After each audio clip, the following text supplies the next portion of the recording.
Hi dears, എല്ലാവർക്കും നമസ്കാരം. പത്തരമാറ്റ് സീരിയലിൻ്റെ നാളത്തെ പ്രമോ വിശേഷത്തിലേക്ക് എല്ലാവർക്കും സ്വാഗതം കേട്ടോ. അങ്ങനെ നമ്മുടെ അഭിയാണെങ്കിൽ വീട്ടിലുള്ള ആൾക്കാരെയൊക്കെ പറ്റിച്ച് വ്രതം എടുക്കുകയാണെന്നൊക്കെ പറഞ്ഞുകൊണ്ട് അവൻ ആ റെസ്റ്റോറൻറ്റിലെത്തി അവിടെ ഇരുന്ന് ഫുഡ് ആസ്വദിച്ച് കഴിച്ചുകൊണ്ടിരിക്കുക. എന്നാലോ നമ്മുടെ അഭിക്ക് നല്ല കിടിലം പണി കൊടുക്കാൻ വേണ്ടിയിട്ട് നവ്യയാണെങ്കിൽ ഒരു ഓട്ടോയൊക്കെ പിടിച്ച് അവിടെ എത്തുകയും അഭി ഭക്ഷണം കഴിക്കുന്ന വീഡിയോ മുഴുവനും അവൾ അവളുടെ ഫോണിൽ പകർത്തുകയൊക്കെ ചെയ്തു. ഒന്നും അറിയാണ്ട് ആ പൊട്ടാനിരുന്നങ്ങ് തട്ടി വിടുക. ഈ സമയമാണെങ്കിൽ നമ്മുടെ നവ്യ അവിടുന്ന് ആരും കാണാണ്ട് പുറത്തേക്ക് പോയി. അതിന് ശേഷമാണെങ്കിൽ അഭി മതിയടാ, വയറ് നന്നായിട്ട് നിറഞ്ഞു, ഇനി എന്തായാലും പോയേക്കാം. എന്നിട്ട് ഒന്നും കഴിക്കാത്തവനെ പോലെ അനന്തപുരി തറവാട്ടിലുള്ളവരുടെയൊക്കെ മുന്നിൽ ഇങ്ങനെ ഇരിക്കാനുള്ളതാണെന്ന് പറഞ്ഞു. അങ്ങനെ അവൻ വീട്ടിലേക്ക് പോകാൻ തുടങ്ങുന്ന സമയത്ത് നമ്മുടെ നവ്യ വിളിച്ചു. അല്ല അഭി, നീ ഇപ്പോൾ എവിടെയാണ് ഉള്ളത്? ഞാൻ ഓഫീസിലാണ് ഉള്ളത്. അല്ല, എന്താ നീ വിളിച്ചത്? ആണല്ലേ, നീ ഒന്നും കഴിച്ചിട്ടുണ്ടാവില്ല അല്ലേ? ഞാൻ എന്ത് കഴിക്കാനാ, വല്യമ്മയുടെ ആരോഗ്യം ശ്രദ്ധിക്കേണ്ടത് നമ്മളെല്ലാവരും അല്ലേ എന്നൊക്കെ പറഞ്ഞ് അവൻ വലിയ തത്വജ്ഞാനമൊക്കെ അടിക്കുക. ആ സമയമാണെങ്കിൽ കള്ള, സത്യം പറയ്, നീ എന്നോട് ഇവിടുന്ന് ഇറങ്ങിയ സമയത്ത് എന്താ പറഞ്ഞത്? നീ കാണിക്കുന്ന കള്ളത്തരങ്ങൾ ഞാൻ കണ്ടുപിടിച്ചു കഴിഞ്ഞാൽ എൻ്റെ കയ്യിലൊരു സ്വർണ്ണമോതിരം സമ്മാനമായിട്ട് തരുമെന്നല്ലേ? അതുകൊണ്ട് ഞാൻ ചില കാര്യങ്ങളൊക്കെ കണ്ടെത്തിയിട്ടുണ്ട്. നിൻ്റെ ഫോണിലേക്ക് ഞാനൊരു വീഡിയോ സെൻഡ് ചെയ്തിട്ടുണ്ട്, നീ അതൊന്ന് എടുത്ത് കാണാൻ പറഞ്ഞു. അഭി ഫോൺ എടുത്ത് നോക്കുമ്പോഴാണെങ്കിലോ നല്ലതുപോലെ ഇരുന്ന് വെജിറ്റബിൾ പുലാവും അതുപോലെ കറിയും ഒക്കെ തട്ടിയത് അവൾ വീഡിയോ എടുത്ത് വെച്ചിരിക്കുകയാണ്. ദൈവമേ, ഇവളുടെ കയ്യിലാണല്ലോ താൻ ചെന്ന് പെട്ടതെന്ന് ആലോചിച്ച് അഭി നല്ല ടെൻഷനായി. ഇന്നെൻ്റെ കുറച്ച് കാശൊക്കെ പൊടിയൊന്നും പറഞ്ഞു. ആശാനാണെങ്കിൽ അതെ നവ്യേ, നീ ഈ വീഡിയോ ആരെയും കാണിക്കരുത്. അപ്പം ആരെയും കാണിക്കാണ്ടിരിക്കണമെങ്കിൽ നീ പറഞ്ഞതുപോലെ തന്നെ എനിക്ക് ആ മോതിരം സമ്മാനമായിട്ട് തരുമോ? തരുന്ന സമയത്തുണ്ടല്ലോ എല്ലാവരുടെയും മുന്നിൽ വെച്ച്, പ്രത്യേകിച്ച് നിൻ്റെ അമ്മയുടെയും പ്രശാശുണ്ടല്ലോ അനാമിക, അവളുടെയും മുന്നിൽ വെച്ചിട്ട് വേണം നീ എൻ്റെ കൈവിൽ ഈ മോതിരം അണിയിക്കാനായിട്ട്. ആയിക്കോട്ടെ, ഇനിയിപ്പോൾ മറ്റു മാർഗങ്ങളൊന്നും ഇല്ലല്ലോ. അതുകൊണ്ട് തന്നെ നമ്മുടെ അഭി ആ ഡീലിന് സമ്മതിക്കുക. അപ്പം കാശ് കുറച്ച് കുറയുമല്ലോ. ദൈവമേ, ഇനി എന്ത് ചെയ്യും? താനാണെങ്കിൽ ഇപ്പോൾ അനന്തപുരിയിലെ അംഗമാണെന്ന് പറയാമെന്ന് മാത്രമേ ഉള്ളൂ. പക്ഷെ പേരിന് പോലും തൻ്റെ കയ്യിൽ നയാ പൈസ എടുക്കാനില്ലാത്ത അവസ്ഥയാണെന്നൊക്കെ ആലോചിച്ച് അങ്ങനെ ഇരിക്കുക. ഈ സമയം നമ്മുടെ ദേവയാനിയുടെ റൂമിലേക്ക് മുത്തശ്ശനും അതുപോലെ തന്നെ ആദർശം കൂടി വരിക. മുത്തശ്ശനെ കണ്ടതും ദേവയാനി പതുക്കെ എഴുന്നേക്കാൻ ശ്രമിക്കുന്നുണ്ടെങ്കിലും വേണ്ട മോളെ, ദേവ നീ അവിടെ കിടന്നോ, വയ്യാണ്ടിരിക്കുകയല്ലേ, ഈ സമയത്ത് മോള് ബഹുമാനമൊന്നും കാണിക്കണ്ട.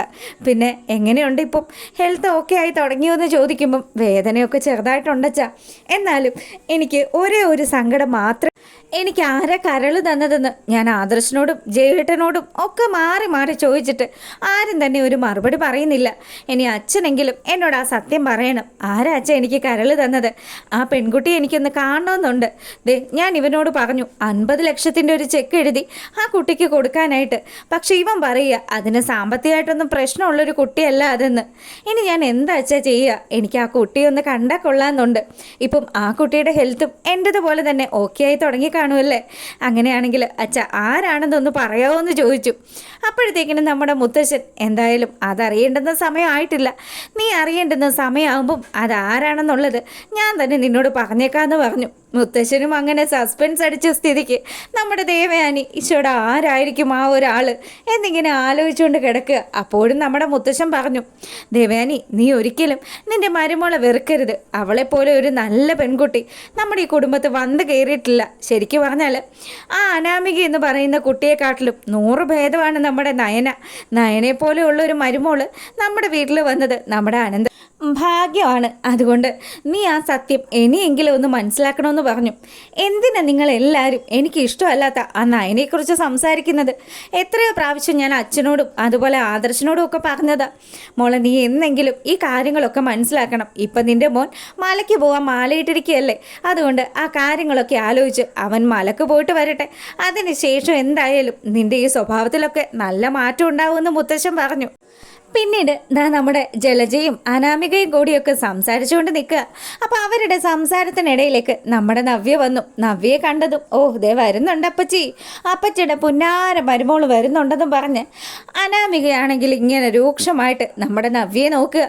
അപ്പം നവ്യയോട് കളിച്ചു കഴിഞ്ഞാൽ പ്രശ്നമാണെന്നുള്ളത് പുള്ളിക്കാരിക്ക് നേരത്തെ ബോധ്യപ്പെട്ടത് കൊണ്ട് തന്നെ ഒരു പൊടിക്ക് ഒന്ന് ഒതുങ്ങി നിന്നു. അപ്പം ആ സമയം ജലജയാണെങ്കിലോ എന്തു പറയാനാ, ഇവളും ഇവളുടെ അനുജത്തിയും ഒരു വീട്ടിൽ നിന്ന് വന്നതാ. പക്ഷേ ഉണ്ടല്ലോ, അച്ഛനും അമ്മയ്ക്കും ഏറ്റവും ഇഷ്ടമുള്ളത് ഇവളുടെ അനുജത്തിയായിപ്പോയി. എന്തായാലും അതുകൊണ്ട് അവളുടെ കുടുംബക്കാർക്കും അവൾക്കും ഒക്കെ ഒരുപാട് ഗുണമുണ്ടായി. പിന്നെ അതിൽ നിന്ന് എന്തെങ്കിലും നക്കാപ്പിച്ച് കിട്ടുമോയെന്നൊക്കെ ആലോചിച്ച് ഇവളും അവരുടെ പുറകെ നടക്കുന്നുണ്ടായിരുന്നല്ലോ. അങ്ങനെ ഇതൊക്കെ സംസാരിച്ചുകൊണ്ട് നിൽക്കുമ്പോഴാണ് അഭി അങ്ങോട്ട് വരുന്നത്. അഭിയുടെ കയ്യിലെ പൊതി കാണുന്ന സമയത്ത്, ഇതെന്താണ് മോനെ, നീ എന്താ ജ്വല്ലറി കയറിയോ? എന്തോ ഗോൾഡ് വാങ്ങിച്ചതാണല്ലോ, അമ്മയ്ക്ക് വല്ലതും വാങ്ങിച്ചതാണോടാന്ന് ചോദിച്ച് നമ്മുടെ ജലജ ആ പൊതിയിലിങ്ങ് കയറി പിടിച്ചു. ആ സമയമാണെങ്കിൽ, അതെ അമ്മേ, അത് അമ്മയ്ക്കുള്ള സാധനമല്ല, അത് എനിക്കുള്ള സാധനമാണെന്ന് പറഞ്ഞ് നമ്മുടെ നവ്യ അങ്ങോട്ട് കയറി നിന്നു. ആ അഭി, ദേ എൻ്റെ കൈ, വേഗം തന്നെ ഈ മോതിരം എൻ്റെ വിരലിൽ അണിയിച്ചു എന്ന് പറഞ്ഞു. അങ്ങനെ നമ്മുടെ ജലജയും അനാമികയും നോക്കി നിൽക്കുന്ന സമയത്ത് അഭി നവ്യയുടെ ആ കൈവിരലിൽ മോതിരം ചാർത്തി കൊടുക്കുക. അപ്പം ഇത് കണ്ടതും ശരിക്കും പറഞ്ഞാൽ ജലജയും അനാമികയും പരസ്പരം നോക്കി. ഇതെന്താ അപ്പം ഇങ്ങനെ? ഇവർക്കിടയിൽ ഇത്രയും സ്നേഹമൊക്കെ ഉണ്ടായിരുന്നോ? സത്യം പറഞ്ഞാൽ അഭി നമ്മുടെ നവ്യയെ സ്നേഹിച്ചത് ജലജയും അതുപോലെ അനാമികയും ഒക്കെ പറഞ്ഞതനുസരിച്ചായിരുന്നല്ലോ. അതുകൊണ്ട് തന്നെ ഇതെന്താ ഇവിടെ സംഭവിക്കുന്നതെന്ന് മനസ്സിലാകുന്നേ ഇല്ല. അങ്ങനെ അനാമിക നേരെ പോകുന്നത് ദേവയാനിയുടെ റൂമിലേക്കാണ്.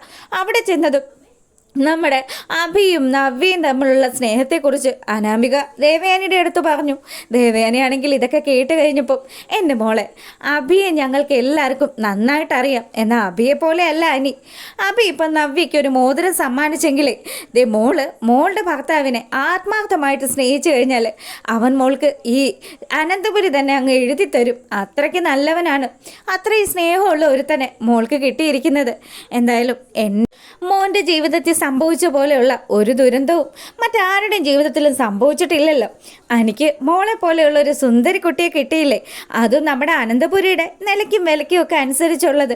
മോൾ എപ്പോഴെങ്കിലും അനിയെ ഒന്ന് മനസ്സിലാക്കാൻ ശ്രമിക്കുക. അവനുമായിട്ട് സ്നേഹമായിട്ട് നിൽക്ക്. അങ്ങനെയാണെങ്കിൽ മോളുടെ ജീവിതത്തിലുള്ള എല്ലാ പ്രശ്നങ്ങൾക്കും ഒരു പരിഹാരം കാണാൻ സാധിക്കുമെന്ന് ദേവയാനി പറയുക. അപ്പം ഇതൊക്കെ കേട്ടുകൊണ്ട് വല്യമ്മ പറഞ്ഞത് ശരിയാ. എന്നാലും വല്യമ്മ, അവൻ എന്നോട് തീരെയും താല്പര്യമില്ല. അവൻ ഇപ്പോഴും ഞാൻ പറഞ്ഞതുപോലെ തന്നെ ആ നന്ദുവിൻ്റെ പിന്നാലെ തന്നെയാണ്. അങ്ങനെ ഓരോ സമയവും നയനെയും വീട്ടുകാരെയും കുറിച്ച് കുറ്റം പറയാൻ കിട്ടുന്ന ഒരവസരവും നമ്മുടെ അനാമിക പാഴാക്കുന്നില്ല. അങ്ങനെ ഇവിടെ ഈ കാര്യങ്ങളൊക്കെ നടക്കുമ്പോഴാണെങ്കിലോ നമ്മുടെ മുത്തശ്ശനും അതുപോലെ ആദർശം കൂടി നമ്മുടെ നയനയെ കാണാൻ വേണ്ടിയിട്ട് നയനയുടെ വീട്ടിലെത്തുന്നതൊക്കെയാണ് നാളത്തെ വിശേഷത്തിലുള്ളത്. അപ്പം നയന വളരെയധികം സന്തോഷത്തോടു കൂടി അവരെ സ്വീകരിക്കുന്നതാണ്. എന്തായാലും ഡീറ്റെയിൽ വീഡിയോ നാളെ ഇടാം. അപ്പം ഇഷ്ടമായിട്ടുണ്ടെങ്കിൽ ലൈക്ക് ചെയ്യാൻ മറക്കരുതേ.